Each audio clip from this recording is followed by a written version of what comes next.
And you oftentimes might even get confused. Right? Don't you get confused from time to time? I mean, you see the crowd doing something, it looks fun, you might as well go along with it, right? I mean, hey, I was brought up in Shadyville, once again, they call it Shadyville for a reason. So out of 15 to 20 kids on my block, every one of them was in a gang. Except me. But I knew everyone, and everyone knew me. But they respected who I was as an individual, and they respected what I believed in, and they respected me as a person. So whenever something was getting ready to go down, they said, unfortunately, Kevin's here, we gotta take it elsewhere. Now, that doesn't mean I'm perfect. It just means that I had a set of values, and I didn't compromise those values despite it. Doesn't matter who came across my way, doesn't matter who I spoke to, I didn't change. Whether my mom or my dad was around, who I was who I was. I am who I am, I didn't change for nobody. But that right there was a reason why I believed these things so strongly. See, your trust in believing in God will cause you to stand out. Mm-hmm. See, there's nothing that is of value. Nothing that is of value that has never been covered. What do I mean covered? It is sacred, it is preserved, it is kept well. God saw you. He cherished you so much that your mother and father were to watch you be birthed after 10 months. They waited for you to come into existence. They waited you to cross that doorway we call birth, childbirth, for people to recognize who you were. Doctors were waiting anxiously and patiently just to hold you, just to hear you cry, and just to see the smile on your face. Do you understand what that means? Brandon, you understand what that means? Yeah. What do I mean by that? I was born. What was that? I was born. I know you were born. Well, why do you think you were born? Because God wants us to be. Exactly, because God wants you to be. And you know what? No matter how many people you look around in this room. And God loves us. That's right. Oh. That's why there's only one of you. There's only one Marcos, one Philippe, one Brandon. There's only one of you guys. There's not two. There's a million EYs. Yeah, but they don't look like you. They don't sound like you. They don't behave like you. They don't think like you. They don't draw like you. They don't dress like you. And a million graces. Yeah, that's right. But there's only one grace like that. Understand? And your resilience relies in your confidence. Who do you say you are? Who do you believe yourself to be? Or rather, who do you believe that God said you are? What was that? I said firefighter. A firefighter? If that's what you choose to be, there's only going to be one of you. Mm-hmm. You may hold the title of firefighter, but there will always be one of you. You understand? So no matter what class you're in, there will always be one of you. So I'll tell you a short little story. Mm-hmm. At the age of 12 years old, I was in front of my house playing basketball, just bouncing basketball, around 7:30 at night, and daylight this, but it was already dark. And then one of my neighbors came on by. He said, "Hey, yo, pass me that ball." So I tossed him the basketball, and he started bouncing. He said, "Yo, you know what? Unfortunately, I can't keep bouncing right now." He said, "Can you hold this for me?" Pulls out a 45. He said, "Hold that for me."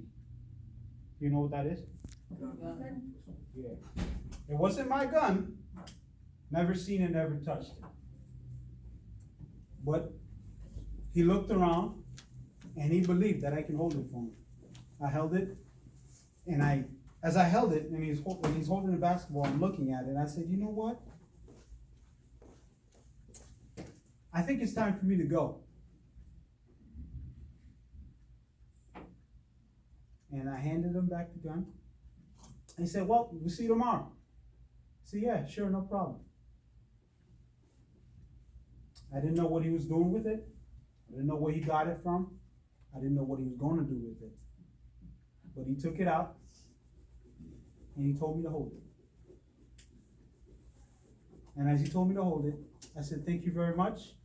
I said, I think it's time for me to go home.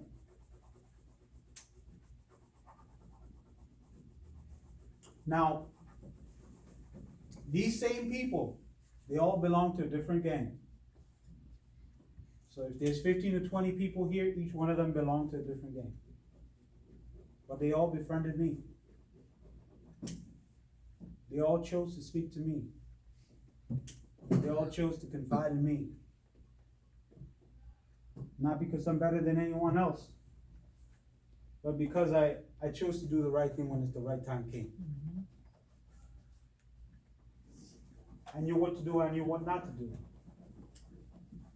I'm no snitch. I don't talk on things I don't know. When people get into trouble, I know what to do. I know how to resolve it. I don't pick on people. People don't pick on me. I don't know why, but I seem to always have friends. See, let me tell you, don't be afraid to believe in doing the right thing. No matter what you think you're gonna lose, you're never alone. I like the fact that it's quiet. It means you guys are listening. Mm-hmm. You're never alone. Even if the crowd decides to do one thing and you decide to do something else, somebody's gonna look at you. Somebody's gonna pay attention to you. Somebody's gonna listen to what you have to say. It always works out that way. You know why? Because that's what leaders are made of. People follow people with strong intuition, with strong faith, that have the ability to plant themselves like a tree and not move on what they believe in. So next time you go out, amongst your peers, amongst your friends, amongst your classmates, remember one thing. Who are you? What are you here for? What's right? What's wrong? Don't do it because your mom told you to do it. Because your mom's not going to be there to help you out. Dad's not going to be there to help you out. At least not all times. But you have to take the decision to decide what you're going to do for you. When you're outside playing with your friends, they're going to listen to what you have to say. The way that you guys treat each other. People are watching, people are looking, they're listening. That was the first thing that I did when I came and I watched you guys playing. You guys stood to yourselves, but yet you welcomed me with reserve. You know what that means, reserve? Reserve. It means there's something important to you, but you had to protect it, to preserve it, to keep it well. Make sure that it doesn't get hurt. I had to earn your trust, to get closer to you, to become part of the team. So the word is resilience. Plant yourself like a tree on the morals and the truths that we know to be true. And remember, they're going to make you. There's only one of you. That's why you have to be the one to stand for what is right, what is true. Whether anybody's looking or not. Do it for yourself. Don't do it for anybody else. Because at the end of the day, the reward's only for you. Everybody benefits, but the real reward's for you. Okay? What'd I say? I talked a lot, man. Make the right choices. Don't do what everyone else is doing. What else? Oh. What else? To be welcome. You're welcome. Yeah. I didn't get your name. Robert. Robert. What did you hear me say? There was a lot.